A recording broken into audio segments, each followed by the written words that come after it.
Hi all, welcome back to Sheenu's kitchen. അപ്പോൾ ഇന്ന് ഞാനൊരു കുഞ്ഞു വീഡിയോ ആയിട്ടാണ് വന്നേക്കുന്നത്. ഹോം മെയ്ഡായിട്ട് എങ്ങനെ ഡ്രൈഡ് റോസ് പെറ്റൽ ഉണ്ടാക്കാമെന്നുള്ളൊരു വീഡിയോ ആണ്. ഇപ്പോഴത്തെ ട്രെൻഡിങ് ആയിട്ടുള്ള ട്രസ്ലെച്ചസ് കേക്ക്, അതുപോലെ രസ്മലായി കേക്ക്, ഗുലാബ് ജാമുൻ കേക്ക്, അതുപോലെ ഒത്തിരി ഡെസേർട്ട്സിലൊക്കെ നമ്മൾ ഡ്രൈഡ് റോസ് പെറ്റൽ യൂസ് ചെയ്യാറുണ്ട്. ഈ പെറ്റൽസ് ഡ്രൈ ചെയ്യുന്ന 3 മെത്തേഡാണ് ഞാൻ ഈ വീഡിയോയിൽ കാണിക്കുന്നത്. അപ്പോൾ നമുക്ക് വീഡിയോയിലേക്ക് പോകാം. ഞാനിവിടെ കുറച്ച് റോസ് ഫ്ലവേഴ്സ് എടുത്ത് വെച്ചിട്ടുണ്ട്. ഇത് ഫ്ലവർ ഷോപ്പിൽ നിന്ന് മേടിച്ച റോസസ് ആണ്. നിങ്ങൾക്ക് വീട്ടിലുള്ള റോസും യൂസ് ചെയ്യാവുന്നതാണ്. ആദ്യം ഒരു പാത്രത്തിലേക്ക് കുറച്ച് വെള്ളം എടുത്തിട്ട് അതിലേക്ക് ഓരോ പെറ്റൽസായിട്ട് ഇളക്കിയെടുക്കണം. അപ്പോൾ ഈ ഒരു തണ്ടിൻ്റെ പോർഷൻ വരുന്നത് മാറ്റിക്കളയാം, അതിൻ്റെ ആവശ്യം നമുക്കില്ല. പെറ്റൽസ് മാത്രം മതിയാവും. അപ്പോൾ ഓരോ പെറ്റൽസ് ഇതുപോലെ ഇളക്കി വെള്ളത്തിലേക്ക് ഇട്ട് കൊടുക്കുക. അപ്പോൾ ഞാനിത് ഫുള്ളായിട്ട് ഇവിടെ ഇളക്കി എടുത്തിട്ടുണ്ട്. ഇതിനെ ഇനി നമ്മുടെ കൈ ഉപയോഗിച്ചിട്ട് നല്ലപോലെ തിരുമ്മി നല്ലപോലെ തന്നെ വാഷ് ചെയ്തെടുക്കണം. നല്ലപോലെ തിരുമ്മി കഴുകിയെടുക്കണം. അതിൽ അഴുക്കും പൊടികളെല്ലാം നല്ലപോലെ പോകണം. അപ്പോൾ ഫസ്റ്റ് ഒരു ട്രിപ്പ് ഞാൻ കഴുകിയിട്ടുണ്ട്. സെക്കൻഡ് ട്രിപ്പ് ഞാൻ കഴുകിയെടുക്കുകയാണ്. ഇനി മൂന്നാമത്തെ ട്രിപ്പ് നമുക്ക് കഴുകിയെടുക്കാം. അങ്ങനെ 2-3 തവണയായിട്ട് ഞാനിത് കഴുകി എടുത്തിട്ടുണ്ട്. ഇനി ഇതിനെ നല്ലപോലെ കൈകൊണ്ട് പിഴിഞ്ഞ് വേറൊരു പാത്രത്തിലേക്ക് മാറ്റാം. ഫുള്ളായിട്ട് നന്നായിട്ട് ഞെക്കി തന്നെ പിഴിയുക, എന്നാലേ അതിലെ വെള്ളത്തിൻ്റെ അംശമെല്ലാം പോയി കിട്ടുള്ളൂ. മാക്സിമം എത്രത്തോളം നല്ലോണം പിഴിയാൻ പറ്റുമോ അത്രത്തോളം നല്ലതായിട്ട് പിഴിഞ്ഞെടുക്കണം.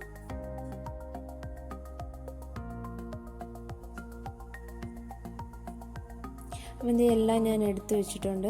ഇത്രയും അഴുക്കും പൊടി അതിലുണ്ടായിരുന്നു, അതിനെ നമുക്ക് മാറ്റിക്കളയാം. ഇപ്പോൾ ഞാൻ പിഴിഞ്ഞെടുത്ത് ഇതിനെ ഒരു ടിഷ്യൂ പേപ്പറിലേക്ക് ഇട്ട് കൊടുക്കുകയാണ്. ഇതിന് വരെ നിങ്ങൾക്ക് കോട്ടൺ ക്ലോത്ത് ഉണ്ടെങ്കിൽ അല്ലെങ്കിൽ വെള്ളം പിടിക്കുന്ന ടൈപ്പിനുള്ള എന്ത് തുണിയായാലും യൂസ് ചെയ്യാവുന്നതാണ്. അതിലിട്ട് നമുക്കിതിനെ ഡ്രൈ ആക്കി എടുക്കാം. ഞാനിവിടെ ഒരു ടിഷ്യൂ പേപ്പറാണ് എടുത്തിട്ടുള്ളത്. അതിലേക്ക് എല്ലാ പെറ്റൽസും ഇങ്ങനെ വിതറി ഇട്ട് കൊടുക്കുക. എന്നിട്ട് വേറൊരു ടിഷ്യൂ പേപ്പർ അതിൻ്റെ മുകളിലേക്ക് വെച്ചിട്ട് നല്ലപോലെ കൈകൊണ്ട് പ്രസ് ചെയ്ത് അതിൽ ഈർപ്പം എല്ലാം ഒപ്പിയെടുക്കണം. നല്ലപോലെ തന്നെ പ്രസ് ചെയ്ത് കൊടുക്കുക, എന്നാൽ മാത്രമേ ആ ഈർപ്പം എല്ലാം അതിലോട്ട് വരുള്ളൂ. അപ്പോൾ ആ ടിഷ്യൂ നല്ലപോലെ വെറ്റായി കഴിഞ്ഞുകൊണ്ട് ഞാൻ വേറൊരു ടിഷ്യൂ എടുത്തിട്ടുണ്ട്. ഇതുപോലെ 2-3 തവണയായിട്ട് നമുക്ക് ഈ ഒരു പ്രോസസ്സ് കണ്ടിന്യൂ ചെയ്യണം. അപ്പം ഫുള്ളായിട്ട് വെറ്റ് ചെയ്തെടുത്ത് അതിൻ്റെ ഡ്രൈ ആക്കി എടുത്തിട്ടുണ്ട്.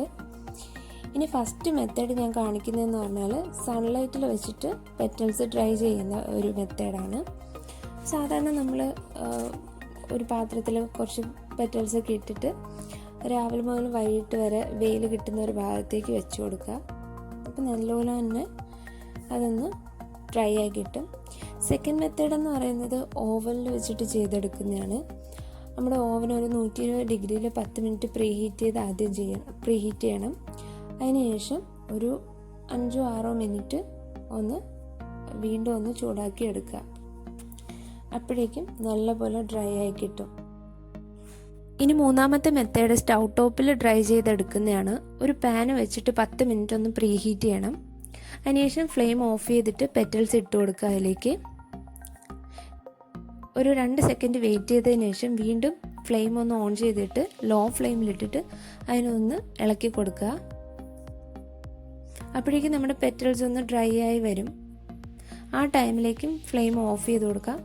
വീണ്ടും 2 സെക്കൻഡ് വെയിറ്റ് ചെയ്തിട്ട് നമുക്ക് കൈകൊണ്ട് ഇങ്ങനെ എടുത്ത് പൊടിക്കുമ്പോൾ തന്നെ നന്നായിട്ട് പൊടിച്ചെടുക്കാൻ പറ്റും. ഇതാണ് ഒരു മെത്തേഡ്. ഇനി ഇതെന്ന് പറഞ്ഞാൽ നമ്മൾ സൺലൈറ്റിൽ വെച്ചിട്ട് ഡ്രൈ ചെയ്തിട്ടുള്ള ഒരു ഫോമാണ്. അത് നന്നായിട്ട് നമുക്ക് തന്നെ കിട്ടിയിട്ടുണ്ട്. മൂന്നാമത്തെ മെത്തേഡ് ചെയ്തില്ലേ നമ്മൾ ഓവനിൽ ചെയ്തത്, അതും നല്ലപോലെ കിട്ടിയിട്ടുണ്ട്. ഇത് നമ്മൾ ഓവനിൽ നിന്ന് എടുത്ത ഉടനെ തന്നെ ഒന്ന് പൊടിച്ചെടുക്കുക, അല്ലെങ്കിൽ കുറച്ച് സമയം കഴിഞ്ഞ് കഴിയുമ്പോൾ അത് പൊടിച്ചെടുക്കാനായിട്ടൊന്ന് പാടായിരിക്കും. അപ്പം എൻ്റെ പെറ്റൽസ് എല്ലാം ഞാൻ ഡ്രൈ ആക്കി എടുത്തിട്ടുണ്ട്. ഇനി നമുക്ക് ഇതിനെ ഒന്ന് സ്റ്റോർ ചെയ്യുന്നത് എങ്ങനെയാണെന്ന് നോക്കാം. ഞാനിവിടെ ഒരു കണ്ടെയ്നർ എടുത്തിട്ടുണ്ട്. ഇത് നമ്മുടെ ഗം പേസ്റ്റൊക്കെ വാങ്ങുന്ന കണ്ടെയ്നറാണ്. അത് നല്ലപോലെ കഴുകി വൃത്തിയാക്കി അല്പം പോലും ഈർപ്പം ഇല്ലാത്ത രീതിയിൽ വേണം എടുക്കാൻ. അതിലേക്ക് ഒരു ടിഷ്യൂ പേപ്പർ ഇട്ട് കൊടുത്തിട്ടുണ്ട്. ഇനി അതിലേക്ക് നമുക്ക് ഈ പെറ്റൽസ് ഇട്ട് കൊടുക്കാം. ഡ്രൈ ചെയ്ത് വെച്ചേക്കുന്ന പെറ്റൽസ് ഇനി ആ ടിഷ്യൂ പേപ്പർ നന്നായിട്ട് പൊതിഞ്ഞ് വെക്കുക. പെറ്റൽസിനെ നന്നായിട്ട് പൊതിഞ്ഞൊന്ന് വെക്കുക. അതിലേക്ക് ഒട്ടും ഈർപ്പം കടക്കാതിരിക്കാൻ വേണ്ടിയിട്ടാണ് അങ്ങനെ ചെയ്യുന്നത്. എന്നിട്ട് നമ്മുടെ ആ കണ്ടെയ്നറിൻ്റെ ലിഡ് വെച്ച് നല്ലപോലെ ടൈറ്റായിട്ട് അടച്ചു കൊടുക്കുക. ടൈറ്റായിട്ടുള്ള എന്ത് ബോട്ടിലോ എന്ത് വേണോ നിങ്ങൾക്ക് എടുക്കാവുന്നതാണ്. അപ്പോൾ ഇന്നത്തെ ഈ വീഡിയോ നിങ്ങൾക്ക് എല്ലാവർക്കും ഇഷ്ടപ്പെട്ടു എന്ന് ഞാൻ വിശ്വസിക്കുന്നു.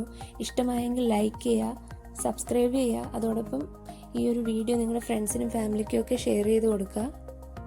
അടുത്ത എപ്പിസോഡ് നല്ലൊരു വീഡിയോ ആയിട്ട് വരുമ്പോഴേക്കും എല്ലാവർക്കും bye bye. Thank you for watching Sheenu's kitchen.